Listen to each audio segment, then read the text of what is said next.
Sumakay ako sa huling biyahe. Alam mo yung pakiramdam na alam mong may mali, pero huli na para umatras.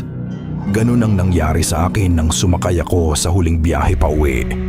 Kasi hindi lang ako ang pasahero sa jeep na yon. Kahit mukhang ako lang. Gabi na noon, mga bandang 11:45 ng gabi. Galing ako sa overtime. Pagod, gutom, at gusto ko na lang makauwi. Halos wala ng sasakyan sa kalsada. Ilang minuto na akong nag-aabang nang may huminto sa harap ko. Isang lumang jeep, kupas ang pintura. Mahina ang ilaw sa loob, walang ibang sakay. Last trip na, sabi ng driver. Hindi ko na inisip, sumakay agad ako. Umupo ako sa dulo, malapit sa likod. Tahimik, sobrang tahimik. Walang radyo, walang ingay ng ibang tao. Tanging ugong lang ng makina at hangin sa labas. Habang umaandar kami, napansin ko, parang ang bagal ng oras. Ilang minuto na kaming bumabiyahe pero parang hindi kami umaalis sa parehong kalsada. Parehong poste, parehong saradong tindahan, parehong aso sa gilid, nakatingin lang sa jeep. Kinabahan ako. Kuya, dadaan po tayo sa ruta. Tanong ko. Hindi siya sumagot. Tumingin ako sa side mirror. Nakita ko ang mata niya. Hindi siya kumukurap at parang hindi siya nakatingin sa daan. Bigla akong kinilabutan.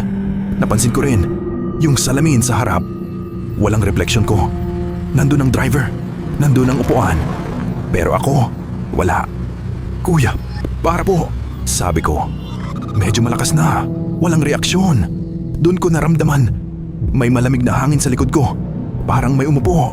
Unti-unti akong lumingon. Walang tao, pero ramdam ko. May nakatingin sa akin mula sa likod. Bigla, may bumulong.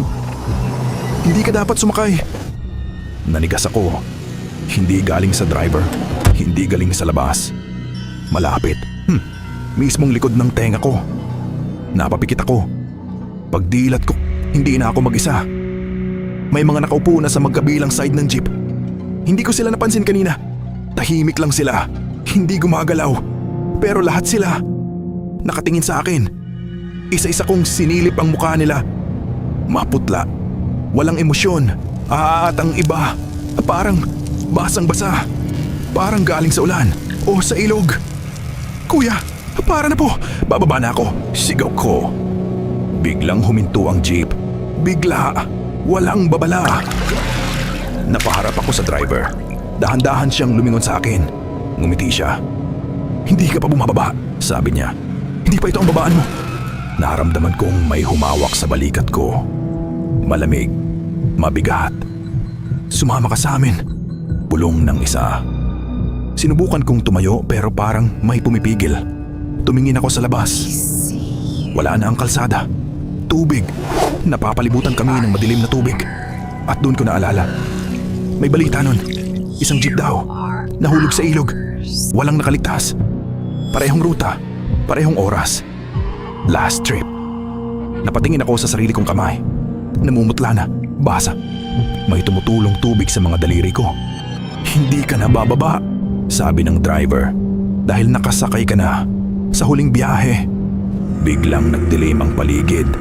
At naramdaman ko, parang lumulubog kami. Nagising ako kinabukasan. Sa ospital, sabi nila. Nakita raw nila ako sa gilid ng ilog. Walang malay, pero buhay. Hindi ko alam kung paano ako nakaligtas. Pero hanggang ngayon, tuwing gabi, may naririnig akong jeep na dumadaan. Walang ilaw, walang ibang sakay. At tuwing mapapatingin ako, nakikita ko ang sarili ko. Nakaupo sa loob, hindi gumagalaw, at nakatingin diretso sa akin. Kung may huling biyahe kang masasakyan ngayong gabi, siguraduhin mong makakababa ka pa.